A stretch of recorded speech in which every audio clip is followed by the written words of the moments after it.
అస్త్రం వేశాడు. ఇలాంటి వాళ్ళు ఎవరు ఉంటారండి? అందువల్ల ఇన్ని నియమములు ఉండడం వల్ల ఈ పాశుపతం అర్జునుడి లాంటి వాళ్ళ వశమయ్యింది. ఈ పాశుపతం మనం కూడా వశం చేసుకోవచ్చు.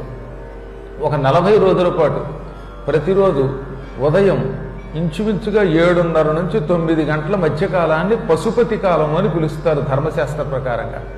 సూర్యుడు ఉదయించిన గంటంపావు తర్వాత కాలం పశుపతి కాలం. ఆ కాలాన్ని చాలా గొప్పగా శుక్రాచార్యుడు బృహస్పతి కూడా తమ తమ మంత్రశాస్త్రాల్లో చెప్పారు. అందుకే భృగునాడి అని, బృహస్పతి యొక్క స్మృతి అని వాటిని పిలుస్తారు. అందులో ఏం చెప్పారు?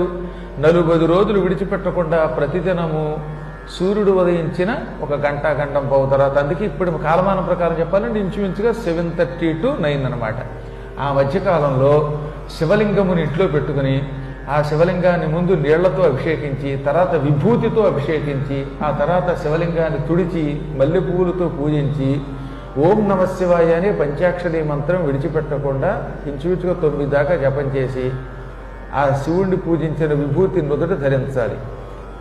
ధరించినంతసేపు నేను లోకద్రోహం చేయకుండా నా మనస్సును అదుపులో పెట్టు, ధర్మం తప్పకుండా కాపాడు, పునర్జన్మ లేకుండా చెయ్యి, నన్ను నీ వశం చేసుకో